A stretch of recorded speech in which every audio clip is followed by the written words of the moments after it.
오늘 우리 같이 나눌 말씀은 역대하 16장 9절의 말씀입니다. 제가 봉독하겠습니다. 여호와의 눈은 온 땅을 두루 감찰하사 전심으로 자기에게 향하는 자들을 위하여 능력을 베푸시나니 이 일은 왕이 망령되이 행하였은즉 이후부터는 왕에게 전쟁이 있으리이다. 아멘. 아멘. 지난 한 주간은 참 바쁜 주간이었습니다. 매일 새벽 기도회가 있는 데다가 화요일에 정기 가을 노회가 있었습니다. 거기다가 수요일에는 타지에서 오신 목사님들을 섬기면서 함께 시간을 보내야 하는 상황이 있었습니다. 그리고는 가족의 장례식을 참석해야 해서 이틀간 뉴욕에 다녀와야 했습니다. 한 주간 동안 여러 목사님들과 성도들을 만나서 부대끼면서 전에 없이 이 교회라는 것과 신앙생활이라는 것에 대해서 여러 가지 생각들을 해보게 되었습니다. 여러 목사님들의 이 공통적인 고민은 교인들이 줄어든다는 것입니다. 이런저런 상황으로 교세가 예전 같지가 않다는 것입니다. 그 지역에 새로운 사람의 유입이 없는 데다가 새롭게 들어오는 사람들조차도 교회에는 나오지 않는다는 것입니다. 교회 나오라고 하면 온라인 예배를 드리고 있으니까 그냥 내버려 두라고 말한다는 것입니다. 결국 어디서나 공통적으로 보이는 현상은 사람들은 그럭저럭 신앙생활을 하기 원하고 그저 교회에 나와서 어떤 유익이나 혜택을 얻으려고 하지 예전처럼 희생하고 봉사하려 하지 않는다는 것입니다. 또 이번에 장례식에서 개인적으로 만난 여러 성도들의 이야기를 들어보면 대부분이 그렇게 신앙생활에 열심히 없는 모습들이 보입니다. 예수를 믿으면 되지 굳이 교회에 나가야 하느냐 하는 식입니다. 예전 같으면 참 이상한 이야기인데 요즘은 워낙 그런 사람들이 많으니까 오히려 정상적으로 신앙생활을 하고 열심을 내는 사람이 지나친 것 같은 오해를 받습니다. 그러나 누가 뭐라고 해도 우리 신앙생활의 기준은 성경입니다. 아무리 세상 풍조가 이렇게도 가고 저렇게도 간다 해도 흔들리지 않고 변함이 없는 신앙생활의 기준은 성경 말씀입니다. 이전에도 그랬고 지금도 그렇고 또 앞으로도 그래야 할 우리의 유일한 신앙의 매뉴얼은 성경입니다. 성경에서 가라 하면 가고 성경에서 멈추라 하면 멈추어야 합니다. 그런데 교회 설립주일을 맞는 오늘 성경은 교회에 대해서 무엇을 말하고 있습니까? 이렇게 기쁘고 중요한 날 우리는 교회에 대해서 성경에서 무엇을 들어야 하는 것입니까? 오늘 우리가 읽은 이 본문의 배경은 유다 왕 아사가 왕이 된 지 36년째 되던 해에 있었던 그의 불신앙의 행위를 책망하시는 하나님의 말씀입니다. 아사가 왕이 된 지 35년 동안은 전심으로 하나님을 구했기 때문에 하나님이 그에게 평강을 주셨습니다. 그래서 15장의 마지막 절을 보면 이때부터 아사왕 35년까지는 다시는 전쟁이 없으니라 하고 기록하고 있습니다. 그런데 16장에 들어오면 아사왕 36년에 북왕국 이스라엘의 왕 바하사가 유다를 침공합니다. 그때 아사가 하나님을 의지하지 않고 아람 왕 베나닷을 의지했다는 것이 오늘 본문이 속한 16장의 내용입니다. 그래서 하나님의 성전과 왕궁의 금은 보화를 아람 왕에게 보내고 원군을 요청합니다. 그래서 아람 왕 베나닷의 도움으로 일시적인 위기는 모면하지만 이 사건 때문에 아사 왕이 하나님께 버림을 받게 된다는 것이 오늘 본문의 내용입니다. 이런 배경 속에서 아사 왕의 불신앙을 책망하는 선지자 하나니를 통한 예언의 말씀이 바로 우리가 읽은 성경 구절입니다. 여호와의 눈은 온 땅을 두루 감찰하사 전심으로 자기에게 향하는 자들을 위하여 능력을 베푸시나니. 이 말씀은 굉장히 짧고 간단한 말씀입니다. 그렇지만 이 짧고 간단한 말씀이 아사왕의 실패의 원인을 담고 있고 나중에 나라가 망해서 70년이나 포로 생활을 하게 되는 언약 백성 이스라엘의 실패를 담고 있고 오늘날 우리 많은 교회와 성도들의 영적 실패의 원인을 담고 있습니다. 그런 이유 때문에 저는 오늘 교회 설립주일을 맞으면서 다시 한번 이 본문의 말씀을 통해서 교회로서의 우리 자신을 돌아보는 기회가 되기를 바랍니다. 첫째로 우리가 오늘 이 본문에서 볼 수 있는 것은 사람을 찾으시는 하나님의 모습입니다. 하나님은 사람을 찾으신다 하는 사실입니다. 9절에 보면 여호와의 눈은 온 땅을 두루 감찰하사 하는 말로 시작합니다.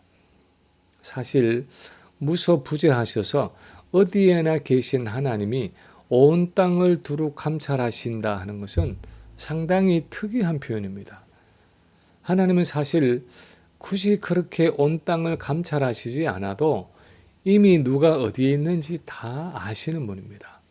성경을 보면 하나님은 시간과 공간을 초월하시는 분으로서 어디에나 계시고 누구든지 아시는 분입니다. 그럼에도 불구하고 왜 오늘 본문은 여호와의 눈은 온 땅을 두루 감찰하신다고 기록하고 있습니까? 그것은 아주 간절하고 절박하게 사람을 찾으시는 하나님의 마음과 열정을 나타내는 표현입니다. 성경 전체를 통해서 보면 하나님은 구속사 속에서 안타까운 마음으로 사람을 찾으시는 분으로 나타나 있습니다. 자기 형상으로 지어진 창조의 걸작품인 인간이 범죄함으로 하나님을 떠나고 나서 아담아 네가 어디 있느냐 하면서 동산나무 사이에 피하여 숨은 아담을 애타게 부르며 찾으시던 그 하나님은 인류 역사를 통해서 끊임없이 사람을 찾고 계십니다. 온 인류가 마음에 하나님 두기를 싫어하고 그 생각의 모든 계획이 끊임없이 항상 악하기만 할 그때에 하나님은 그 시대를 통틀은 한 사람의 의인 노아를 찾으셔서 구원의 방주를 짓게 하셨습니다. 모든 사람들이 우상을 숭배하며 하나님을 떠나 있을 때 이스라엘이라는 한 나라를 만들어서 온 열방을 구원하시기 위해서 우상 숭배의 땅 갈대아 우르에서 아브라함을 찾아서 불러내시던 하나님이었습니다. 자기 백성 이스라엘이 바로에게 종노릇하며 신음하고 있을 때 그들을 애굽에서 불러내어서 가나안으로 인도하기 위해서 흙먼지 날리던 그 미디안 광야에서 양을 치고 있던 모세를 불타는 가시덤불 속에서 모세야 모세야 내 발에서 신을 벗어라 하고 부르시던 하나님이었습니다. 마침내 가나안에 들어간 이스라엘 백성을 왕으로 다스릴 목자를 세우기 위해서 8 형제 중에서 들에서 양을 치던 다윗을 찾아내어서 기름을 부으시고 이새의 아들 다윗을 만나니 내 마음에 합하도다 하면서 흡족해 하시던 하나님이었습니다. 온 이방 땅에 그리스도의 복음을 전하기 위해서 다메섹의 길가에서 사울아 사울아 네가 어찌하여 나를 핍박하느냐 하면서 정오의 태양같이 밝은 빛으로 바울에게 찾아오셨던 부활하신 예수님도 바로 사람을 찾으시는 하나님의 열정을 가지고 오신 분이었습니다. 성경의 역사는 사람을 찾으시는 하나님의 역사였습니다. 성경에 기록된 수많은 믿음의 인물들은 하나님이 그분의 구원 역사를 이루기 위해서 온 땅을 안타깝게 찾고 찾으셔서 불러내신 사람들이었습니다.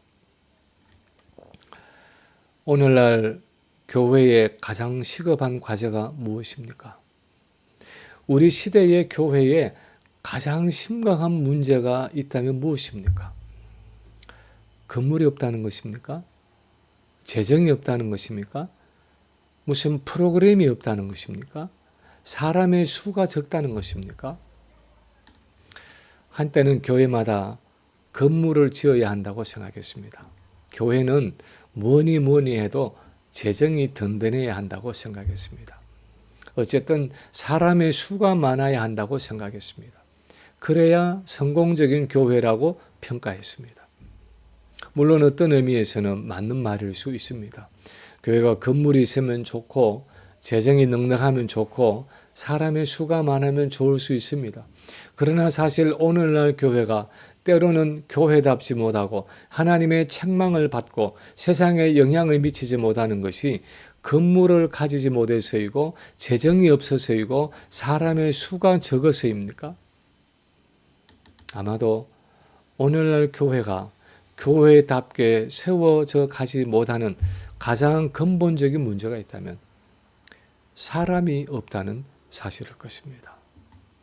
어떤 분들이 미국이나 한국의 정치계를 바라보면서 사람이 없다 하고 한탄하듯이 어쩌면 오늘날 교회도 하나님이 보신다면 왜 이렇게 사람이 없느냐 하고 탄식하실런지 모릅니다. 내가 나의 일을 좀 맡기고 싶은데 내가 좀 마음껏 사용하고 싶은데 왜 이렇게 사람이 없느냐 하면서 하나님이 안타까운 마음으로 그 불꽃 같은 눈으로 온 땅을 두루 감찰하면서 찾아다니신다는 것이 바로 오늘 본문이 보여주고 있는 하나님의 모습입니다. 두 번째로 그렇다면 하나님은 어떤 사람을 찾으시느냐 하면 하나님은 전심으로 자기를 향하는 자를 찾으신다는 것입니다. 하나님은 전심으로 자기를 향하는 자를 찾으십니다.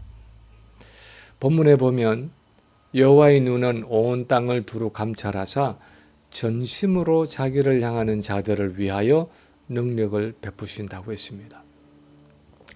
전심으로 자기를 향하는 자 하는 이 말의 원어를 영어 성경은 여러 가지로 번역하고 있습니다. 어떤 영어 성경은 우리 한글 성경처럼 those who are wholehearted toward him, 마음의 전체가 하나님께 들어진 사람하고 번역을 했습니다. 킹 제임스 버전은 whose heart is perfect toward him, 다시 말하면 하나님을 향하여 마음이 완전한 자하고 번역했습니다. 뉴 킹 제임스 버전은 whose heart is loyal to him, 하나님께 마음이 충성된 자, 충직한 자 하고 번역했습니다. ESV는 whose heart is blameless toward him, 하나님을 향해서 마음에 흠이 없는 자 하고 번역했습니다. NIV는 whose hearts are fully committed to him, 그 마음이 하나님께 완전히 맡겨진 자, 완전히 위탁된 자 하고 번역했습니다. 대체로 번역이 다양한 성경의 단어나 구절은 그 의미가 굉장히 복합적이라는 뜻입니다. 그 한 단어 안에 그런 여러 의미들이 다 포함되어 있다는 의미입니다. 그런데 이런 모든 의미들을 다 포함해서 오늘 본문은 그것을 전심으로 하나님을 향하는 사람하고 표현하고 있습니다. 그리고 구체적으로는 그것이 어떤 것인지를 사실 본문 자체가 보여주고 있습니다. 아사 왕은 왕이 된 지 35년까지는 전심으로 하나님을 찾고 섬겼습니다. 특히 역대하 14장의 기록을 보면 구스 사람 세라가 아사를 치기 위해서 100만 대군을 이끌고 병거 300대를 갖추고 유다를 쳐들어왔을 때 그 절반밖에 되지 않는 50만 남짓한 군사를 가지고 있던 아사는 하나님께 간절하게 매달렸습니다. 14장 11절에 보면 아사가 그의 하나님 여호와께 부르짖어 이르되 여호와여, 강한 자와 약한 자 사이에는 주밖에 도와줄 리가 없사오니 우리 하나님 여호와여, 우리를 도우소서. 우리가 주를 의지하오며 주의 이름을 의탁하고 이 많은 무리를 치러 왔나이다. 여호와여, 주는 우리 하나님이시오니 원하건대 사람이 주를 이기지 못하게 하옵소서. 100만 대군이 쳐들어오는 그 위기 앞에서 아사는 자신의 연약함을 진정으로 고백했고 하나님의 능력을 전폭적으로 의지했습니다. 그래서 하나님이 아사의 기도에 응답하셔서 불가능 속에서도 승리를 주셨습니다. 자기 자신을 완전히 버리고 하나님을 전폭적으로 의지한 것이 바로 아사의 모습이었습니다. 그는 오늘 본문에서 말하는 것처럼 전심으로 하나님을 향하는 믿음이 있었습니다. 그런데 많은 경우에 인간의 본성이 그렇듯이 세월이 가면서 아사의 믿음도 변질되어 갔습니다. 점점 마음이 높아지고 점점 교만해져서 하나님을 의지하기보다는 인간적인 것들을 의지하기 시작했습니다. 자기의 정치적인 기반과 주변의 인간관계와 그동안 쌓아놓은 재물과 자원들을 의지했습니다. 그래서 왕이 된 지 36년째 되던 해에 북왕국 이스라엘 왕 바아스가 쳐들어왔을 때 아사는 이제 더 이상 예전처럼 하나님께 안타깝게 부르짖어 기도하지 않았습니다.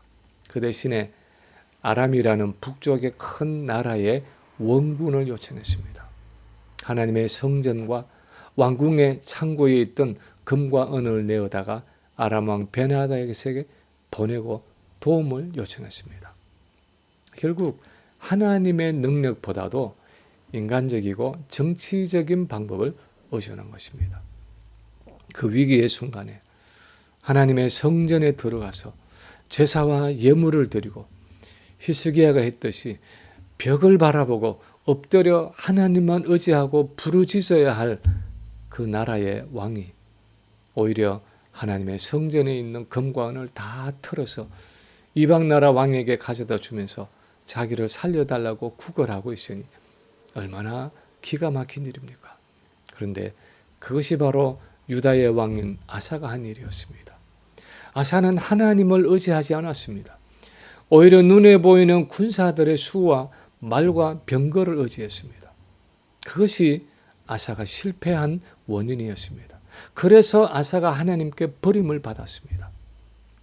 그런데 오늘날 교회도 그럴 수 있다는 것입니다. 오늘날 성도도 그럴 수 있다는 것입니다.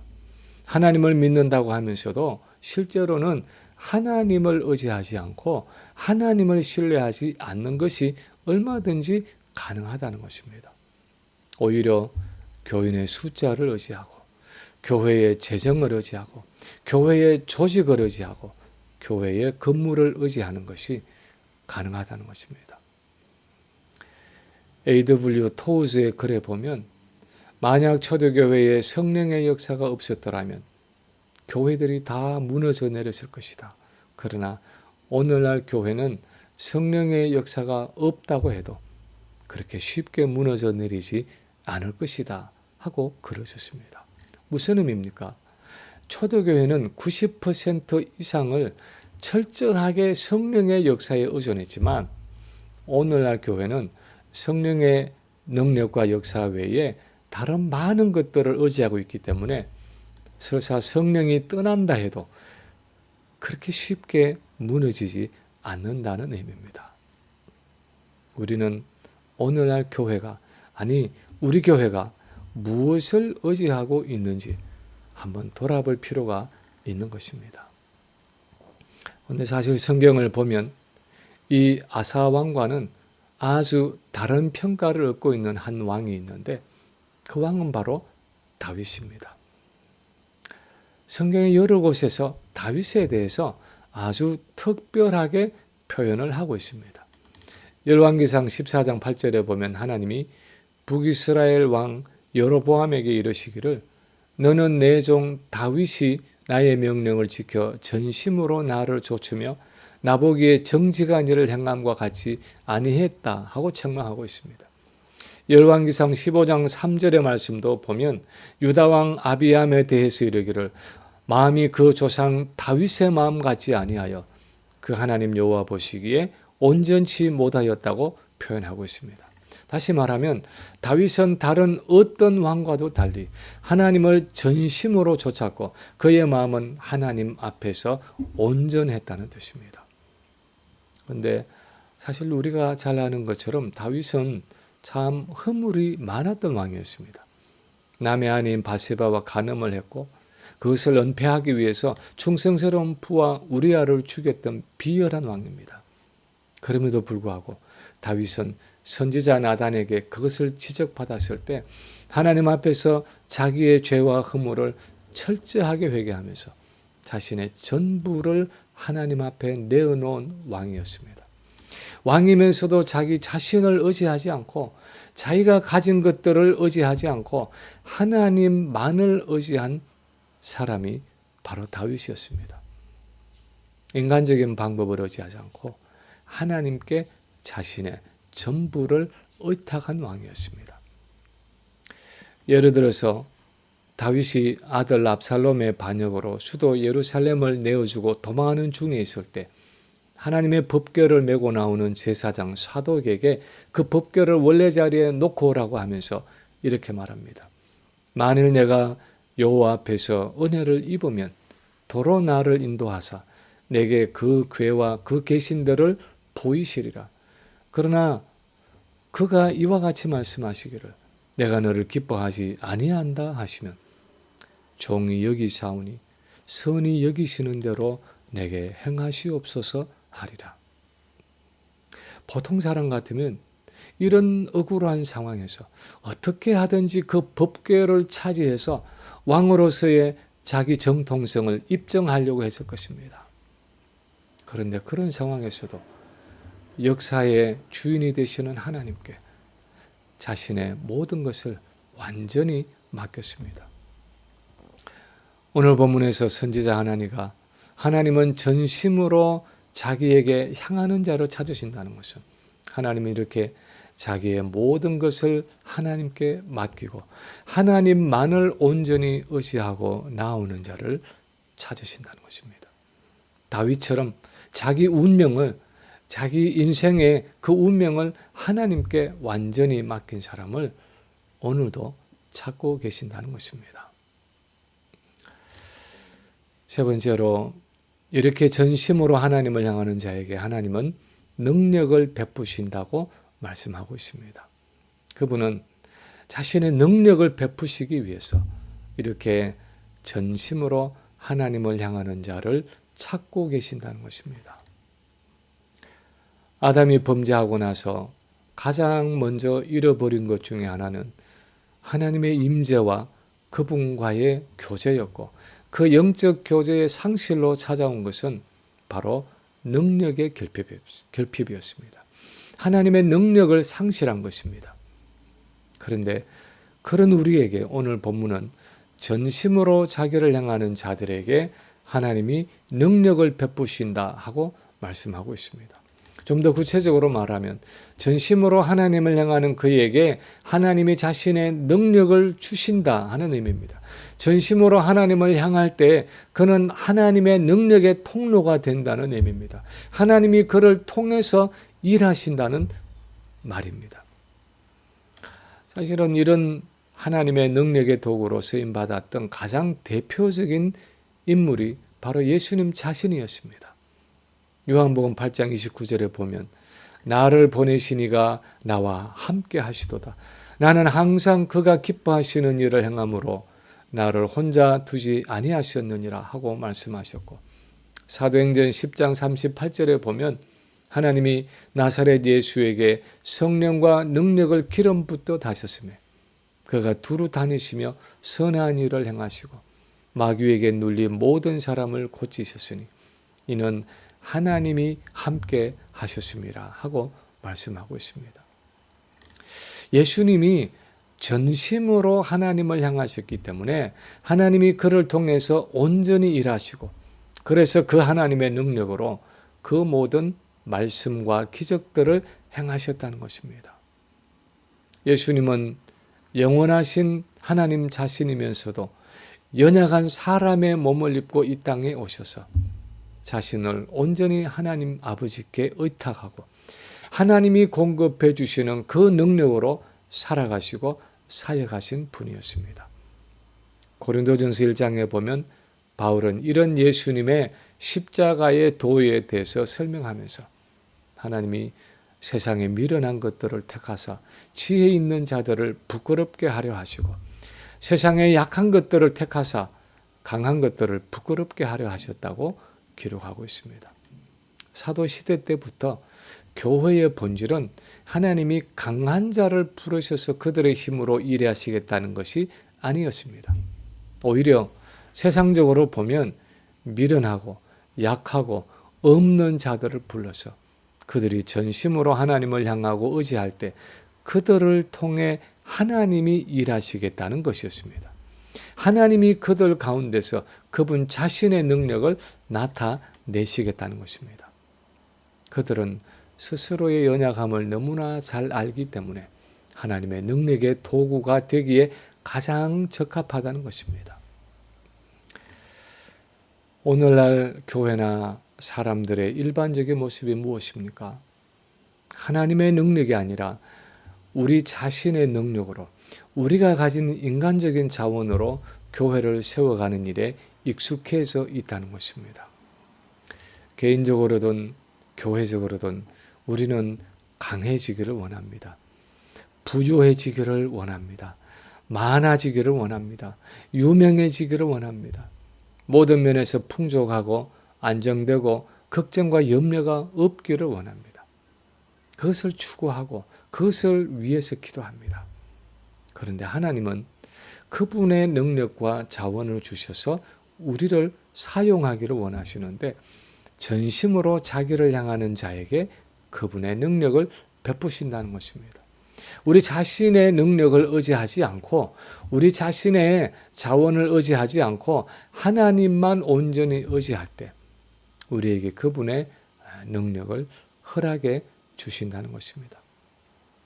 나 자신의 자원을 의지하지 않고 하나님의 자원을 온전히 의지하고 간구하는 그 성도에게, 그 교회에게 하나님은 그리스도의 능력이 그를 통해서, 그 교회를 통해서 나타나게 하신다는 것입니다. 개인이든 교회든 우리는 일반적으로 약하고 보잘것없는 것을 두려워하고 부끄러워하고 피하려고 하고 감추려고 합니다.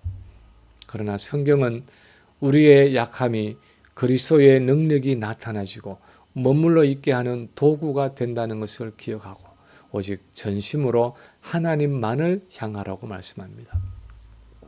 전심으로 하나님을 향하기만 하면 우리를 통해서 그분 자신의 능력이 나타날 것이라고 말씀하고 있습니다. 그래서 오히려 약함을 자랑하고 곤고함을 기쁘게 여기라고 말씀합니다. 최근에 어떤 성도분이 아들을 이 무디 바이블 칼리지에 보내었는데 직접 방문해보고 140년 가까운 그 유서 깊은 학교의 모습과 은혜로운 분위기에 아주 깊은 감명을 받았다고 말하는 것을 들었습니다. 근데 사실 무디는 그렇게 유명하고 능력 있는 사람이 아니었습니다.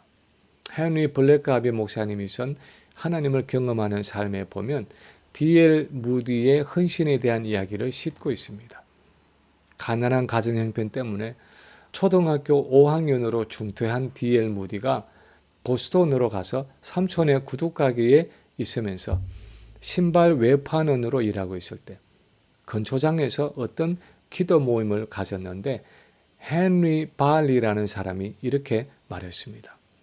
이 세상은 아직 온전히 헌신된 한 사람이 없어.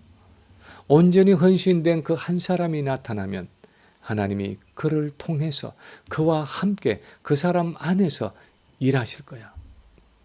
무디가 이 말에 깊은 감명을 받았습니다. 그러던 어느 날 스펄전 목사님의 설교를 듣다가 무디는 자신을 정말 그렇게 하나님께 헌신했습니다.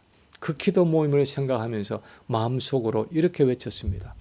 헨리 발리는 그냥 헌신된 한 사람이라고 해서 어떤 평범한 사람이라도 하나님께 온전하게 헌신하기만 하면 하나님이 사용하신다고 했어. 그러나 저녁 무디는 복음 사역을 위해서 하나님께 자기를 온전히 헌신했습니다. 그때 초등학교도 마치지 못한 무디를 하나님은 놀랍게 사용하셨고 그를 통해서 수많은 일들을 이루셨습니다. 무디는 1800년대 후반부에 미국뿐 아니라 영국, 스코틀랜드, 아일랜드 등에서 대규모 집회를 열며 부흥운동을 주도했는데 평생 복음을 전한 사람의 숫자가 1억 명이 넘는다고 합니다. 그의 전도 집회, 서면 설교, 책, 잡지, 라디오 방송 등 다양한 매체를 통해서 초등학교를 마치지 못한 그 무디가 온 세계에 영향을 미쳤습니다. 오늘 본문은 이렇게 전심으로 하나님을 향하는 자에게 하나님은 능력을 베푸신다고 말씀하고 있는 것입니다. 이제 말씀을 마칩니다. 교회는 그 무엇보다도 사람이 목적입니다. 사람이 목적인 정도가 아니라 어쩌면 사람이 전부라고 말할 정도로 교회의 본질은 사람입니다. 하나님의 마음에 합하고 전심으로 하나님을 향하는 그 사람에게 하나님의 능력이 임하고 그 사람을 통해서 하나님이 일하시는 것입니다. 그 사람을 통해서 하나님의 영광과 능력을 나타내시는 것입니다. 그것이 바로 교회의 본질입니다.